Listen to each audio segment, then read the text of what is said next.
अरे देखो, यहाँ तो माहौल बहुत भारी हो गया है। इवांस अपने बेटे बास का सिर पकड़कर मास्टर एबेल से माफी मांग रहा है।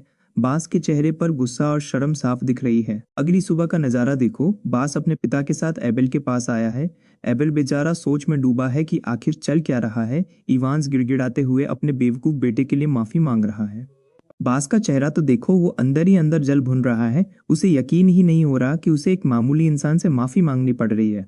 उसके पिता उस पर चिल्ला रहे हैं कि चुप रहो और माफी मांगो। अब असली धमाका होने वाला है। बास को लग रहा था कि एबेल उनकी नौकरानी का छोटा भाई है, लेकिन उसके पिता चिल्लाकर कह रहे हैं कि वो नौकरानी लिलित उन्हें नौकरी पर रखती है। बास के तो होश ही उड़ गए हैं। क्या मतलब लिलित उन्हें काम पर रखती है? एबेल सोच रहा है कि लिलित जैसी बड़ी शैतान इंसानों की सेवा क्यों कर रही थी।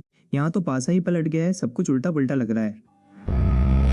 देखो, लिलित असल में शैतान राजा की बेटी है। वो बस इस रईस परिवार की मदद कर रही है ताकि वो इंसानों के बीच शांति से रह सके। उसके चेहरे पर वो रहस्यमय मुस्कान तो देखो। इवांस और बास तो जमीन पर लेटकर एबेल के पैर पकड़ रहे हैं।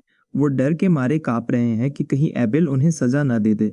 एबेल बस चुपचाप खड़ा होकर ये सारा तमाशा देख रहा है। एबेल कितना दयालु है।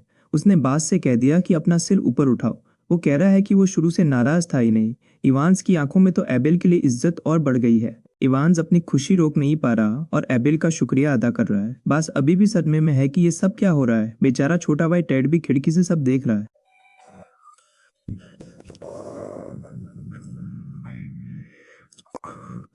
अपने गैसी कैसे वैसे कार्य ने सबसे माना सी पासमा शाद में ले लिया था। ऐसे बहुत पास में हैं। ये इनके जरिए काम में अम्मे को शिल है जो साज पास में अपने लाइफ कर नहीं चलते हैं। ये सम करुआता बोला है दिए जाता हूँ कुछ करते हैं। रात के अंधेरे में बास अपने पिता के पास एक खतरनाक इरादा लेकर आया है। वो चाहता है कि एबेल और लिलित को उनके इलाके से बाहर निकाल दिया जाए। उसकी आंखों में अभी भी नफरत की आग जल रही है। इवांस ने साफ मना कर दिया। वो कह रहे हैं कि लिलित की वजह से ही उनका गांव फल फूल रहा है। बास पागलों की तरह चिल्ला रहा है कि उन्हें किसी शैतान की जरूरत नहीं है। बाप और बेटे के बीच जबरदस्त बहस छिड़ गई है। छोटा टेड नींद में चलते हुए कमरे में आ गया है। वो पूछ रहा है कि इतनी रात को ये शोर कैसा है। उसे देखकर माहौल थोड़ा शांत तो हुआ, पर तनाव अभी भी बरकरार है। ये देखो चमत्कार, टेड अब अपने पैरों पे खड़ा होकर चल पा रहा है। डॉक्टर ने कहा था कि उसे ठीक होने में 6 महीने लगेंगे। इवांस और बास तो उसे देखकर पत्थर के बुत बन गए हैं। बास अपने पिता से सवाल कर रहा है कि आखिर लिलित है कौन। वो जानना चाहता है कि रईस होकर भी वो एक औरत के सामने क्यों झुकते हैं। इवांस सोच रहे हैं कि क्या अब सच बताने का वक्त आ गया है। बास ने जिद पकड़ ली है कि उसे जादू की मशहूर अकादमी में जाना है। वो कहता है कि उसे और भी ताकतवर जादू सीखना है। इवांस उसे समझा रहे हैं कि उसे यही रह के वारिस की तरह पढ़ाई करनी चाहिए।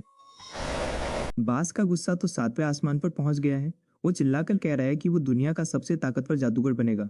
उसे लगता है कि ताकत ही सब कुछ है और वो सबको हरा देगा। इवांस ने बास को जोर का थप्पड़ जड़ दिया है। वो कह रहे हैं कि बास खानदान के नाम पर कलंक बन गया है। बास का चेहरा गुस्से से लाल हो गया है और वो जमीन पर गिर पड़ा है। आखिरकार इवांस मान गए हैं। वो बास को जादुई अकादमी भेजने के लिए तैयार हैं। वो चाहते हैं कि बास दुनिया को अपनी आंखों से देखे और कुछ नया सीखे। बास के चेहरे पर एक कुटिल मुस्कान आ गई है। बास के जाने के बाद इवांस अकेले बैठकर सोच रहे हैं कि उन्होंने परवरिश में कहाँ गलती की। टेड अपने बड़े भाई के लिए फिक्रमंद है। इवांस को पुरानी बातें याद आने लगी है जब लिलित ने उनकी जान बचाई थी। देखो यार, टेड अब एबेल के साथ मिलकर जादू की प्रैक्टिस कर रहा है। वो एबेल को अपना गुरु मानता है और रोज उससे नया जादू सीखता है। दोनों की दोस्ती देखकर दिल को सुकून मिलता है।